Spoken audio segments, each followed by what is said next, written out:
bunny journey, let you in on how it's like to own and raise a bunny here in the Philippines. So I'm doing this vlog because back when I was deciding to get a bunny, I had a hard time looking for tips and advice that really talked about the bunny parent experience here in the Philippines, because there are a lot from bun owners in other countries pero hindi siya ganun ka-applicable dito. Kasi ang dami nilang mga bagay na meron sila and wala tayo, or meron tayo na wala sila. To anyone who's watching, hopefully it will help you decide if you can really take care of one. I've been a bun owner for almost 5 years now. So during the pandemic, 2021, I got Ginger and Pepper from a breeder in Facebook. I didn't want to buy a really expensive one. Parang feeling ko in-adopt ko na rin yun. Kasi nga, let's face it, the fate of these bunnies na galing sa mga ganong breeders, usually they end up in the market. Initially, I only wanted Ginger because I only wanted one. But then, the breeder told me, may iwan mag-isa si Pepper, and I didn't want that to happen. So, I got her. So, they're like sisters, but from another mister. Cute-cute nila. Memories nila together. They're very free-spirited. They did everything that a bunny does. Binkies, zoomies, humping, kahit pares silang babae. Ang saya ng buhay nila until Pepper's illness started manifesting sa paa niya. Brought her to the vet, but then it was too late because maybe the medicine is not that strong to cure her. Pero nag-spread na kasi siya sa buong katawan niya hanggang sa hindi na niya nakayanan, and she passed away noong 2022. When she passed away, si Ginger naman, nahawa siya. I honestly thought that she wasn't gonna make it as well, but I still brought her to the vet. Quite expensive, a lot of treatments that she underwent, but she did survive. And ang dami niyang pinagdaanan. That was also the time na nag-develop yung white sa mata niya, and we don't know if she's blind or she has an eye condition. The vet gave us eye drops, medicine, pero hindi siya gumaling, which is why she has that up until now. Another thing that she has also is leg problems. She doesn't jump or run anymore. I had it x-rayed as well. Ito yun. Diba, lahat pinakita ko. Syempre, ba't hindi? Wala naman daw nakitang anything wrong yung vet. So my theory is just due to lack of exercise, because hindi na siya masyadong gumagalaw ever since Pepper died. Also possibly sa kakatalon niya, baka may na-dislocate, pero wala namang nakita sa x-ray, so I really don't know what. Now she's at a better place. She has a bigger playground. I hope bumalik yung dati niyang sigla. She's very strong and independent, and I'm very proud of her, which is why I'm doing everything that I can to give her her best life. What are things that you should know if you're thinking of getting one? They're both low maintenance and high maintenance, and let me tell you why. When it comes to grooming, I'd say it's low maintenance. They self-clean. Hindi mo sila dapat paliguan. They're like cats. They lick their body to clean themselves. If you give them a bath, may risk of hypothermia. They can't regulate their body temperature, and that is fatal. Not unless it's really needed, and dapat you do it properly.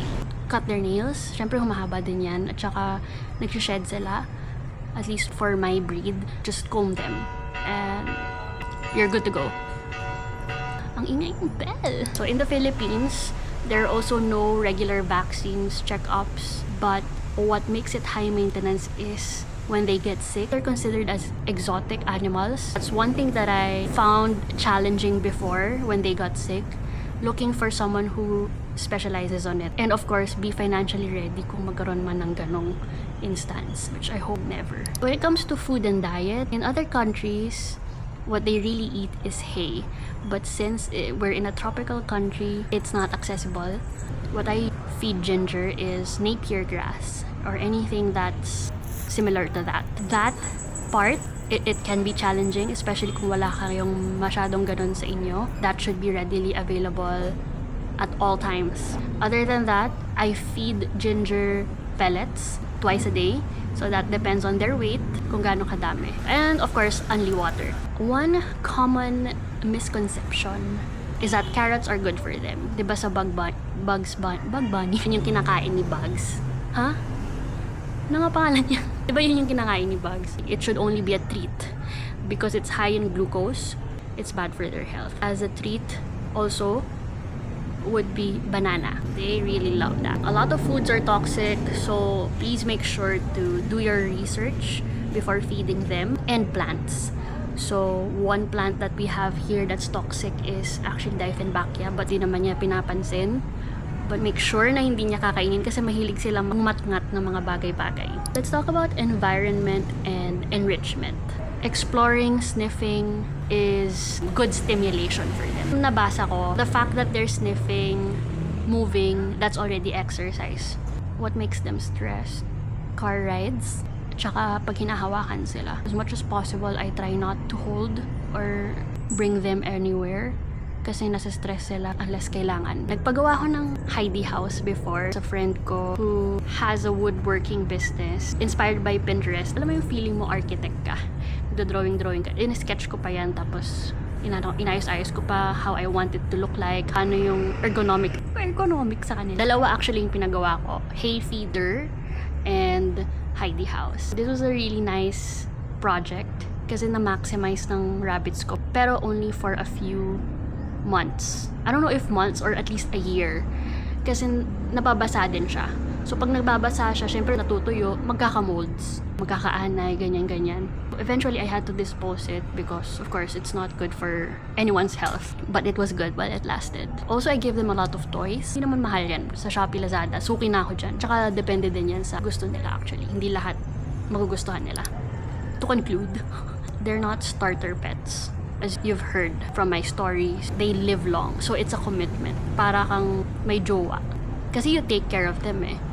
Ang lifespan nila is 8 to 12 years daw. They can live even longer than that. According to my breeder, 6 years dito sa Philippines. And honestly, I hope that Ginger will outlive that. My final advice. If you want to get one, please just give them enough space and give them their best life. Yung lagi ko naririnig, which I really love. To you, they're just one part of your life. But to them, you're their whole life. Diba? Ganda. If you have any questions, feel free to comment, ask away. I'm glad you're here. Bye!